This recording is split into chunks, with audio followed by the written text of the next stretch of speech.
Discussion that we have with two extraordinary people, Miss Carolyn Marosy, musician, songwriter, singer, guitar player, producer, motorcycle salesman, wonderful, wonderful person. And Miss Kayla Simmons, aka Spice Ranger Kayla Sparks.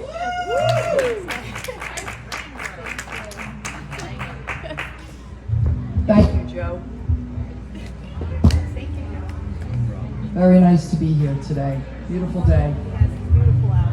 So let's get this discussion started. What Hope Rocks is about discovering one's potential, overcoming obstacles, so that you can experience a life that you never imagined. And I can't think of two greater examples of that, living that philosophy and fighting through whatever obstacles came their way, and there were plenty, than Kayla and Carolyn. Carolyn, you know, as a musician, and Kayla as a wrestler, I find it very interesting for individuals that have, and I'm included in this, have difficulty, you know, being out in the public in terms of exposing oneself to the world. And in the pro wrestling industry and the music industry, that's all you do. And how do you do it? How do you overcome that self-doubt, the resistance to being who you're meant to be? Thank you, Joe. That's a great question.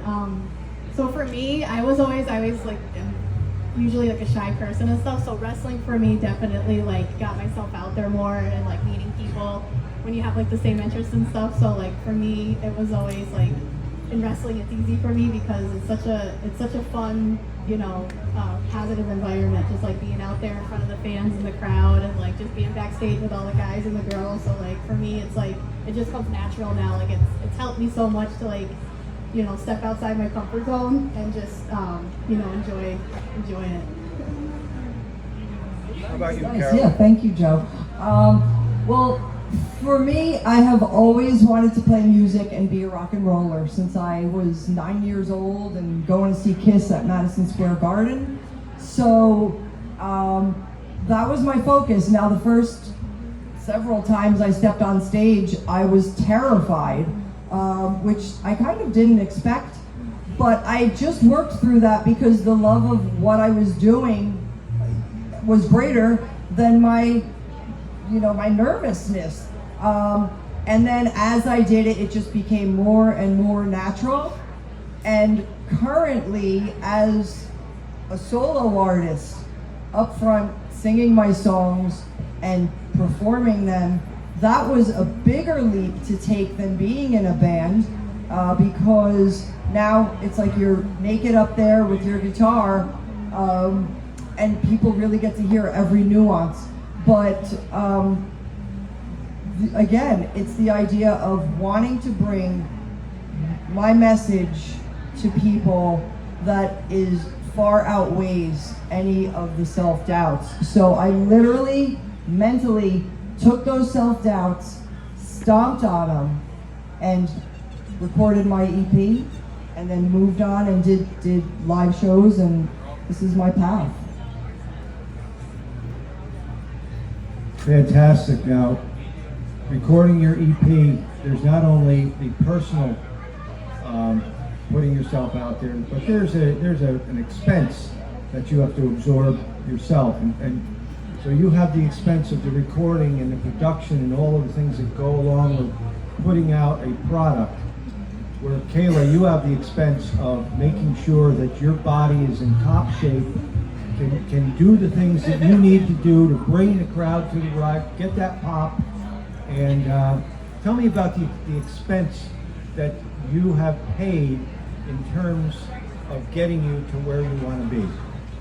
So yeah, Joe, it's a lot on your body. Like you see it on TV. Like you get so many, like you bang up your body around. But it's important, yes, to go to the gym, make sure you're like, you know, you're in shape and everything. And I will say, like, so I started wrestling when I was 13 years old. I started really young, and it was a time of my life, like, I was still in high school, and, like, I just remember, like, going into class, like, everyone knew at my school, the teachers would laugh and be like, they would smell Ben Gay, like, coming into the classroom the next morning, just because that's how, you know, that's what you do. You just, like, do what you gotta do, but, I think, like, later on, like, when I was 19 years old, I did end up getting two severe concussions.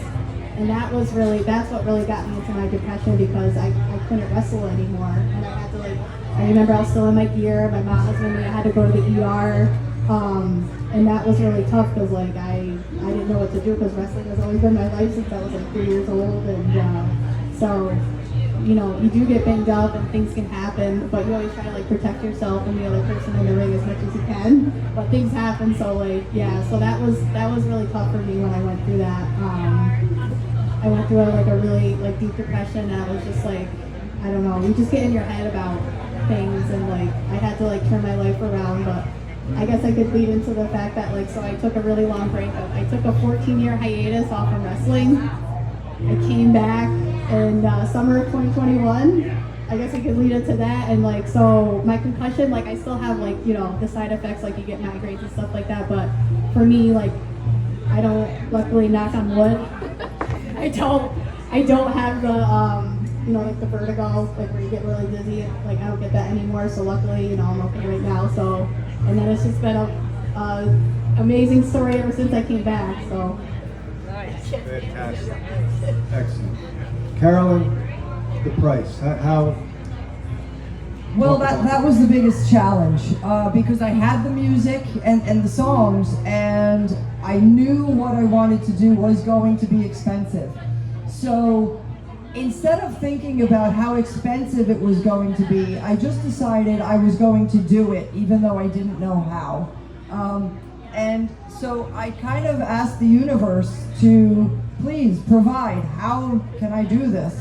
And, you know, I do believe that positive energy plays a huge role in our lives, and it can change our situations. I got that from my mother, for sure.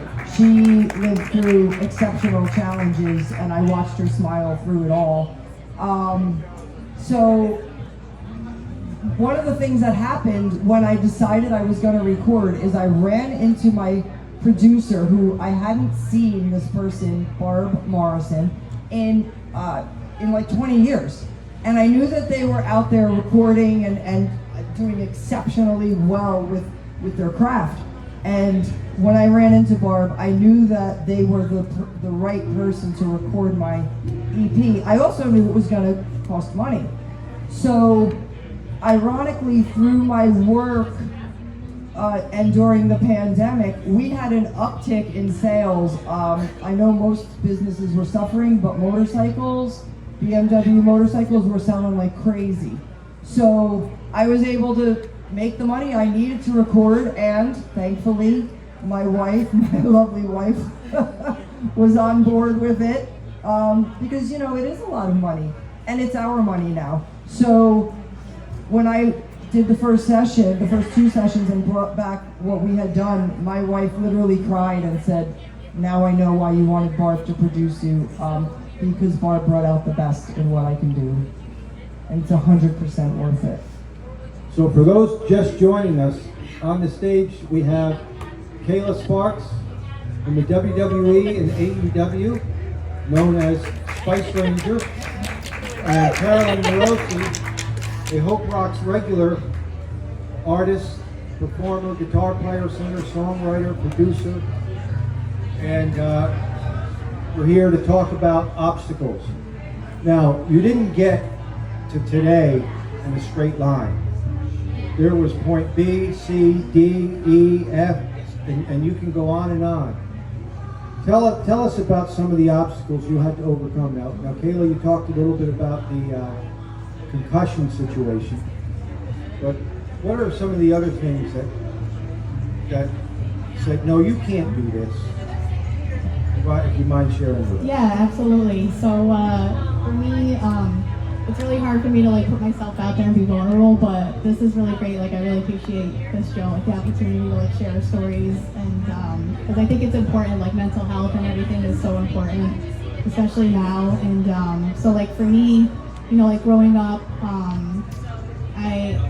I was, I guess I can lead into other things. So like I was in the closet for a long time, and so like when I came out in my early 20s, that was really hard for me because you know, my family wasn't accepting of it, and so for me, you know, I was in a really deep depression, and just like you know, it was hard to deal with. But I had, you know, the support from like my friends and everything and family to get me through it, and then I, you know, went through some troubling times, I guess, in my early 30s.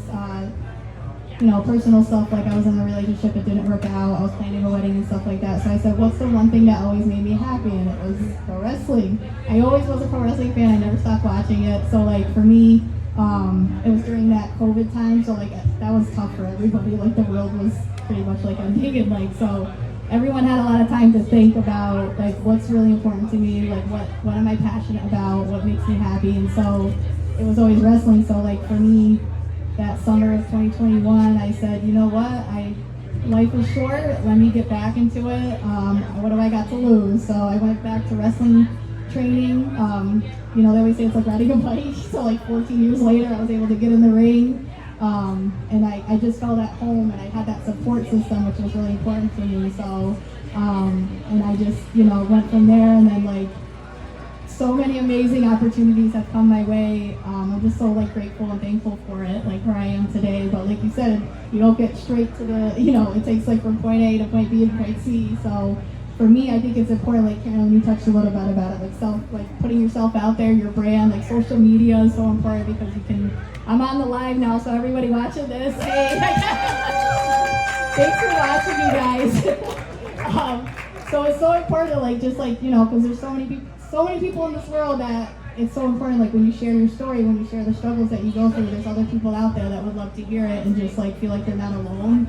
So for me, I think it's so important, just like you said, Carolyn, like you put your story out there and people can relate, and people can, you know, if it helps one person to get through whatever situation they're going through, I'm like so about it, because I'm all about positivity too, and just like it's hard, like to just for me, I've always like, I'm a big like manifestation person, so like if you truly believe that something's gonna happen for you, you have to believe in like your mind and your soul and your heart that, you know, things are gonna happen. So for me, I just like, since I came back to wrestling, I was like, I'm gonna do it. I want to get to WWE or AEW, you know, and it just like, it's been a tremendous ride. I could talk more about it, but I feel like I'm blabbing, so. No, it's great. It's great. I really, really appreciate you, your story, and especially the fact that you took a break and then came back to it, because mine is very similar in that, where, okay, I'll start out with my earliest challenge, which was when I was a very young girl. You know, I was kind of an unusual young girl. I liked motorcycles, I liked fishing, I liked bicycle riding, and rock and roll. You know, we're talking about Aerosmith, Kiss, you know, Zeppelin, Queen, heavy stuff. This is like 8, 9 years old. So, you know, grandmas don't appreciate that. Thank God my mother and father did appreciate it, and they just supported whatever we wanted to do. They wanted us to feel empowered. So, you know, my first challenge was overcoming my grandmother's statement that I should have been a boy, because even as an 8-year-old, I turned to her and said, why can't I be a girl and like what I like? So, you know, for anybody out there, you know, boys can do what girls do, girls can do what boys do. I mean, there's, you know, let's just accept that. So that was my first challenge.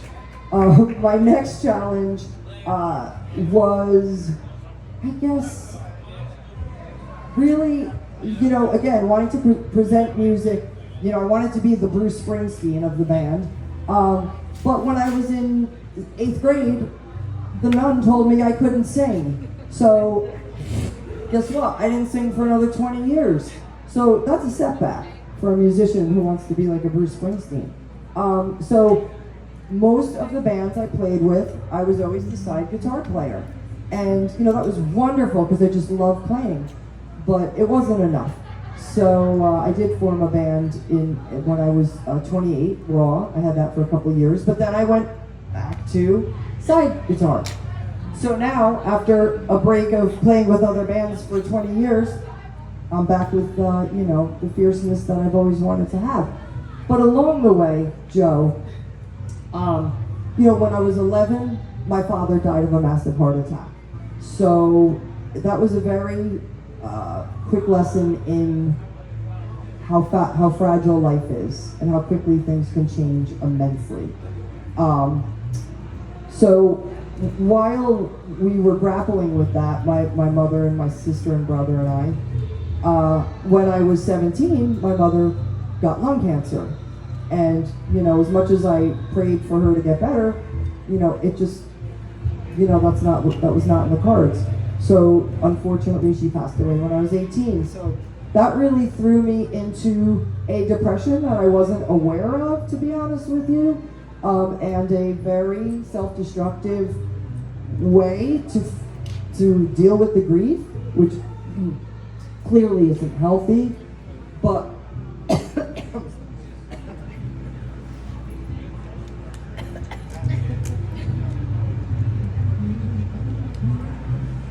and I'm not crying, it's just a dry throat. Right, how did that happen?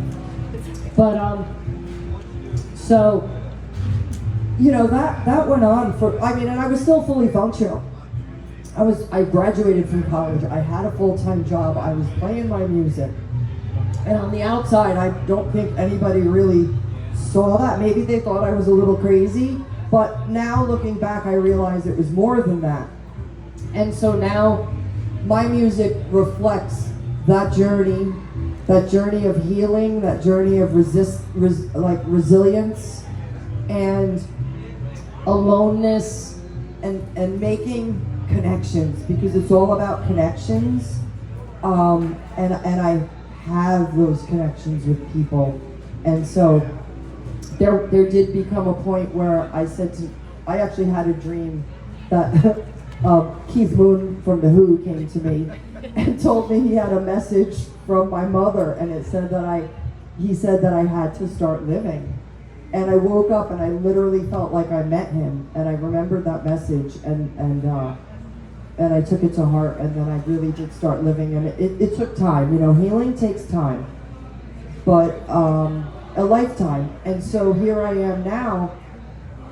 I'm 56. I just turned 56. I'm not ashamed to admit it, because I have a lot of time ahead of me. Just this week, August 20th, if you want to mark it down for next year. I'm a Leo, so send as many cards as you'd like. But yeah, so now I live life. I've traded my grief for gratitude, and I've traded my self-doubts for empowerment, because that's why my mother worked herself to the bone to give us everything she could. And when my father did the same and encouraged me and actually got to hear me play for a year before he passed. And he brought me to the Kiss concert too. So anyway, I just want to say that whatever challenges you're facing, there are answers out there, and there are people to help you. And I wish I had gone to therapy, but I allowed music and self-help books and other things like that to give me the therapy I needed. But now my therapy is life and being open and just connecting with people on a real level. So you're now a servant. I am, and I am thrilled if I can help one person with a word or a line or a song. That's the beauty of music. It goes forever. It's and worth it will resonate forever. So you've got the gift of immortality with that. So as you all can see, as clearly as I can, what just radiates off the stage is enthusiasm, joy, optimism, and we're so grateful for that. I also would like to check out. You've reached a plateau, and then you elevated yourself. What unexpected moments happened, or things took place in your career and your personal life that you didn't expect to happen as a result of overcoming? Thank you, Joe. Yeah, I'm just thinking about something that came to mind actually. Like when I was that summer of 2021, I was on my way to my first match back after 14 years. So a lot of adrenaline, a lot of anxiety. Like when I was like really excited to get there. My first car accident happened out of nowhere. This drunk driver came out and hit me, and there was no way to avoid him that day. And I remember just like my life flashing before my eyes, and I was just like, the only thing I could think about, obviously a lot of things go through your mind in that split second, like anything can happen, was just like, please God, I just want to get to my wrestling match. I don't want to miss this. Like, please, just let me survive. I don't want to die. But luckily, obviously, like my car, I had to get, cars, your life is, valuable, and like a car you can replace at any time. So like, I didn't care about the car, but like, I just remember sitting there, and having that moment of just like, wow, I really, my life just flashed before my eyes, but like the only thing I could think about was like getting to my wrestling match, and just like, so like things like that were unexpected that happened for me, but it literally like lit a spark or a switch within me to just like, this is your passion, like this is what you were meant to do, like and so I just like, ever since then I just been like, every day is like I live it to the fullest, and like anything that ever comes my way, like Carolyn, you were saying, like you just feel so much empowerment, like with the connections that you make with people. Like I'm sure you're on the road a lot, or when you go to the concerts and you meet people. With for me, it's like on the shows, like I get to talk to fans and just like, and have that. It's a good morale that you can get from people, like just to have that support. So. That's amazing. Wow. You went to the match. You went to the I match did. after the accident. I did go after that. I know. We were like, everyone like, Come on, I remember like. Everyone was like, are you okay to have a match? It actually gave me more adrenaline to just like get in there, and I just remember it was such a like an adrenaline rush. Like I remember after the match, and just like everyone like was clapping, and like I just remember it was amazing. I had my family there to support me, and that's why it's like it's never too late. So like if whatever you're going through, the people that are listening at home, it doesn't matter, we get into our head so much, like you just like that for me, I know is like I can get in my head a lot, and there's so many like self-doubts and fears, like, can I do this? Like, what am I doing? Am I crazy to be doing this? But I just always like persevere, and I like put that negative thought out of my head, and I just somehow like, but yeah, if you guys are ever struggling with anything, always seek help, like talk to somebody, because you're never alone, whatever you're going through. And yeah, I mean, this journey it's been, since 2021, and I've just been living my life, like just taking every day to the fullest with the wrestling, my career, and I'm just so happy to like be back. Nice. Very nice. Very nice. Yeah. I mean, it is so true. We doubt ourselves, and then we don't do what we want to do. We don't fulfill our dreams, even small goals. And so I feel similarly, I'll be down in my music room practicing for days and hours on end, and sometimes I say to my wife, it's great to play to the turkeys and the bears and the squirrels, but nothing's coming back. And it isn't until you get to play for people and get that reaction that you say, wow, this is why I'm doing this. It is meant to be. And I would say the things that came to me that I did not expect, number one, is recording the song Thousand Angels, which was the song that I wrote in dedication to my parents, because the one line that kept me going was, just remember you have the wings of 1,000 angels around you, because I feel like everyone that passed on, is still here with me. And I have to remember that, and we all have that, all of us have ancestors. I mean, going back, people we never even met, who, like my ancestors in the coal mines for, pennies a day so that I could be where I am right now. And it's like, so the one thing that came for me was recording Thousand Angels. I did not expect to feel the sense of healing that I did when that song was done. You know, and then to bring it to other people has been amazing because they're feeling what I felt in that healing. And another thing I was able to do through the music was I was invited to play in Belfast, Northern Ireland last year, and London. So that was absolutely incredible, and meeting the people that I met, and hi Belfast and London friends. I met them through a group on Facebook, Clash Fans Against the Right, and they have become family to me, and they welcomed me. And when I got to London, everybody was singing my songs. I couldn't believe singing Thousand Angels and having the entire crowd sing it back to me was unbelievable. So, you know, you just never know whose life you're going to change. I got an email from a woman who just regained her sight from blindness. So that she had an operation, regained her sight, found my video for Thousand Angels, and said she loves watching it because of the beauty in the colors. And actually it was filmed here right by Overlook Mountain.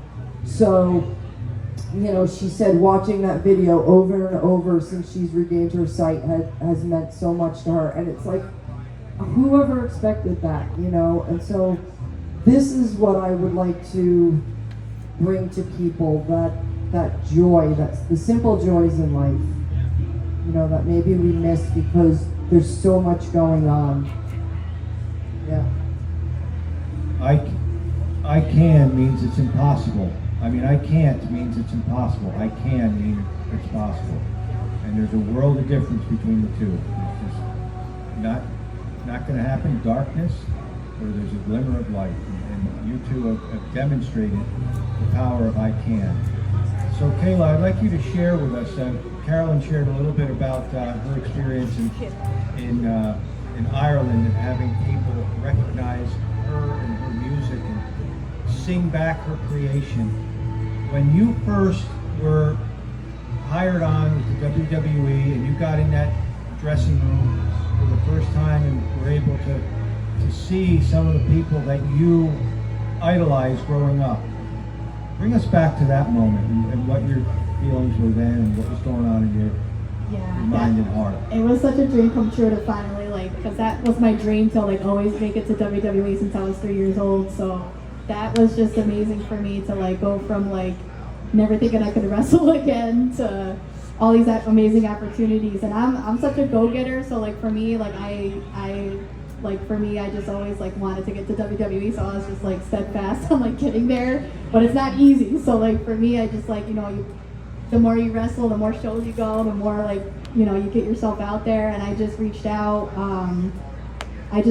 to someone, like, because a lot of it is connections that you make with people. So I reached out to whoever I had to reach out to, and I got, you know, I was persistent about it, and they reached out and they, you know, they said, so February 2022, that was when I made the WWE and the AEW on the same night trip, which was just like amazing. I could talk of, like, I think I'm the only wrestler that was ever able to do it, because it's really hard to do on the same night.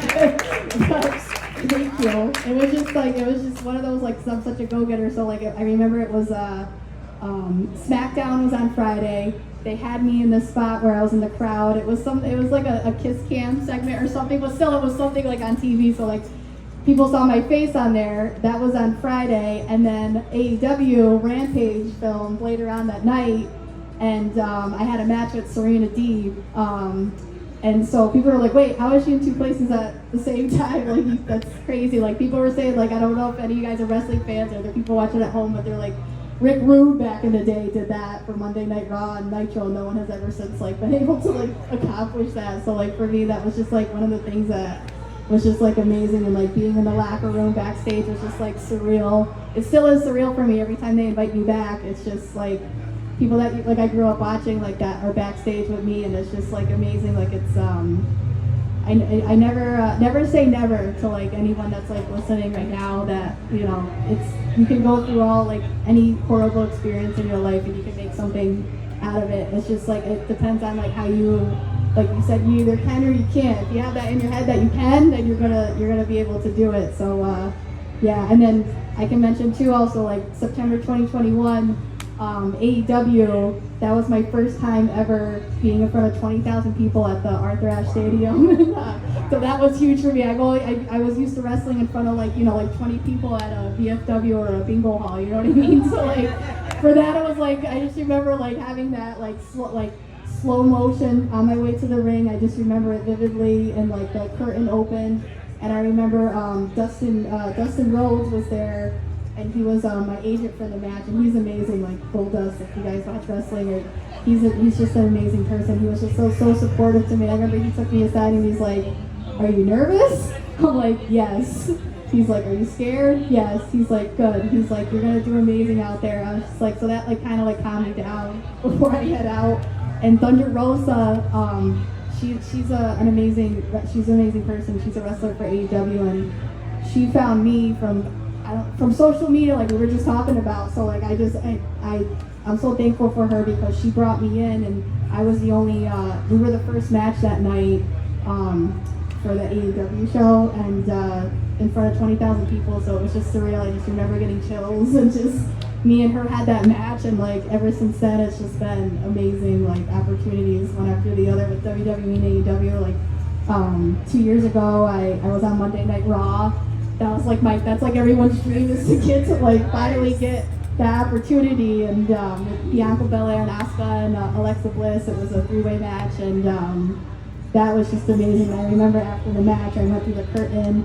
Triple H and Stephanie McMahon came up and they wanted to thank me for. I just couldn't believe it. I was pinching myself because I grew up watching them. You know what I mean? So like to be there and then be like wanting to say like thank you, like shook my hand and everything. That meant so much to me. So like I'm just riding the wave of like just everything, and I was able to actually have a moment last year. It was in LA, my first time in California, WrestleMania, and they called me. They said we need people for Asuka's entrance. So like I got to be we all got to dress up as Asuka for her entrance for WrestleMania. So I got to have a WrestleMania moment, which is so like amazing, like surreal. You know, like so for me, I was like. I definitely made it. I made my dreams come true. I was on WWE, I was on AEW, like, but I'm still going. So like, I feel like there's still more gas in my tank. I can still go. As long as Thank you. Sorry, I was laughing. No, that's incredible. Amazing. I mean, it's so great to hear your story to wrestle in front of 20,000 people.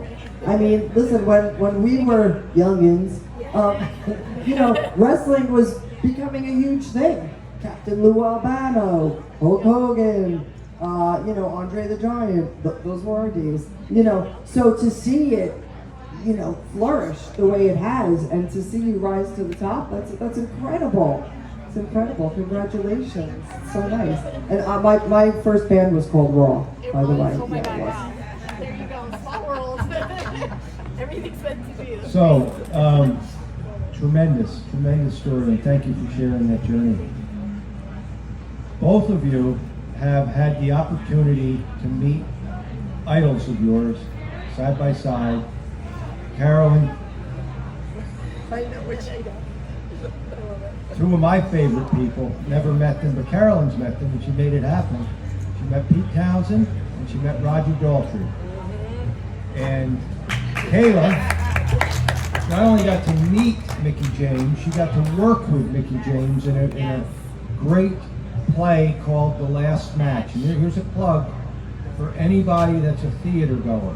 If you ever see a play called The Last Match, it's a pro wrestling musical. Yeah, right? It's different, yeah. Musical. Cool. And you would think they're worlds apart, but the way this is put together is brilliant. And Kayla actually co-starred in the play, and she had a big role in the play. And tell me about those experiences that you had with your idols. Well, meeting Pete Townsend, I started writing to Pete Townsend when I was 14 years old, and I actually got a letter back, and then every couple... Did you say stop writing? No, it was very kind. Actually, at the time, he decided to leave The Who. That was the first breakup. the first breakup. But, you know, over the years, I'd write to him just every couple of years. I didn't want to be a crazy stalker, but every few years, and he would write back.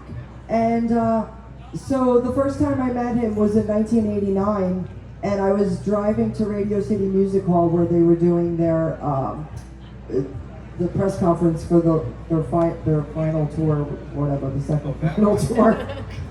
So, a long story short, I saw them get into their limousine, and I had my car double parked right there outside Radio City, and I followed the limousine. I didn't care. I went through red lights. I just was like, "You're not losing me." And then they pulled up at the Mark Hotel, it was the Carlisle Hotel, and then they got out, and I met them there. And then over the years, when Pete would perform, I would, you know, let's say hang out by the backstage door or something, or sneak backstage. And my sister had actually witnessed Pete come up to me, hundreds of people there. Pete saw me, came up to me, we had a 10-minute conversation, and then he got in the limo, and she was like, "What was that?" And I was like, "I don't even know. This is like the heavens like opening and saying, Pete, you need to talk to Carolyn." And that happened quite a few times. Roger, he's one of the nicest people on the planet too.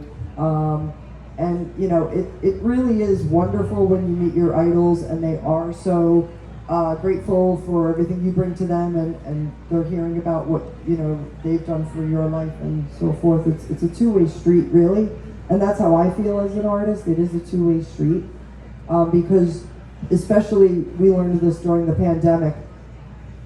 You know, without people, you're nothing. And that's what Joe Strummer said. And it is so true. Because like I said, playing in my music room doesn't quite do it. When I play for people and get reactions, that's why you do it. I felt so alone in my pain way back when, even though technically I wasn't. I had my brother and sister, but yet I still retreated into myself. And to know that there are people that connect with you. That's why my EP is Loners, Misfits, and Rebels. Those are my people. You know, we are not the weirdos of the world or the outcasts. Like, we are a strength together, and even the loners aren't alone. Really. You know, so yeah, I just wanted to empower those people and let them know, hey, you are my tribe. I love that, Carolyn. So going on to the last match, so that was a wonderful, like a pro wrestling musical. Who would ever think, right? But I was so happy to like be a part of that, and just it was so amazing, like to be able to work with Mickey James, who I grew up watching, to be able to be like in the same show with her was just incredible, and she was so amazing. She's so down to earth. She played the mother character, which was hilarious. If you guys ever want to check it out, the Last Match musical. They're gonna be touring again, and they mentioned that they want to have me like for the next tour, so hopefully like that'll be like amazing. I always wanted to do I've always loved musicals and like Broadway and stuff, so to be able to Carolyn in the market. yeah, right? Yeah, That would be awesome. Yeah, because of live music, that would be awesome. Oh my gosh, yes, absolutely. But yeah, it was just amazing, like being able to have my friends and family there and just having that live experience. It was different. It was like you're in the ring and there was music playing as you were like going through the motions of the moves. Like you were there, Joe. You remember how amazing it was. But and it was like telling a story and just like the singing and stuff. Like I didn't have to do any singing. Like thank God, because I can't. I tried car karaoke, but no, it was amazing. And speaking about idols, like I remember, growing up for me, I grew up in the 90s. I was a 90s kid, so like Sting was my favorite wrestler growing up, and I had the Sting doll, but I had like all the posters and everything. Like I loved Sting. He was my favorite. So for me, the full circle moment was when I was at AEW.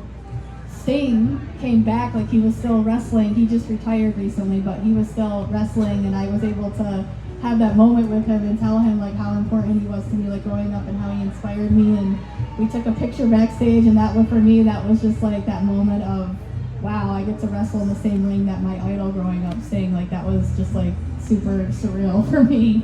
And other people like Matt and Jeff Hardy, they also were at AEW too, and I grew up watching them. I loved like doing all the Hardy Boy moves and all that and everything. So like it's amazing like to be able to sit here and say like, wow, I actually got to like meet my idols. and be able to work with them in the same environment, the same wrestling. So it's just amazing. Yes, Yes. absolutely. Absolutely. Well, ladies and gentlemen, I think you have seen the product of hope and the empowerment of I Can.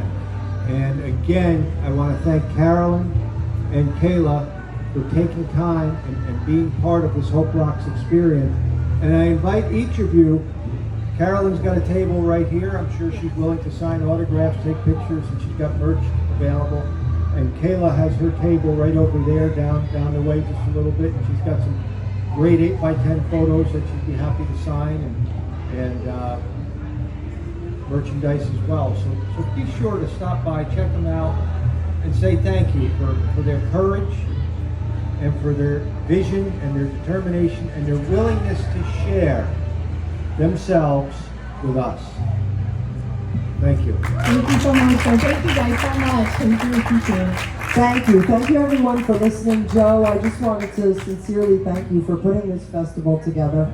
As I've told Joe over the years, I remember the very first time I saw the billboard for Hope Rocks in 2017, and it was the weekend of my birthday, and I said to my wife, that's where I want to be on my birthday. Because, you know, I've seen what happens when addiction and suicide enter a person's life. And, you know, I've lost several friends, and I've seen other friends struggle to the point where one of my very, very good friends whom I love dearly has not left the house for probably the better part of 30 years, struggling with addiction. And, you know, it takes a lot for a person to get the help they need. So I'm really grateful that this offers those resources for people, because it is a daily struggle. And, you know, you see us sitting up here having achieved dreams that we held, but we are no different than anyone else here. You know, we have the challenges, we have the hurdles, we still go through the doubts and so forth. But I think the difference is that we've both decided that we are going to hold on to hope, you know, and that we are going to get through the day.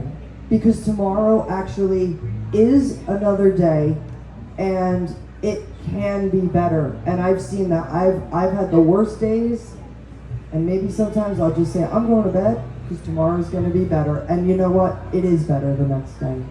So thank you, Joe, and I'm really honored to be a part of this. Thank you so much, Joe. It's an honor to be here. And again, like you said, Carolyn, everything you said was perfect. Like, we all go through everything, and like that's why it's so important, like, to talk about mental health, to talk about issues, and to talk about what we go through. So this is so incredible, like, to have Hope Rocks, and I'm so happy. This is my first time here. So I really appreciate the opportunity to share my story and to be up on stage with you, Carolyn. You're amazing. Like, to talk to you guys, and thanks, Carolyn. Thank you. And thank you everyone for listening at home. I really appreciate it. You guys are the best.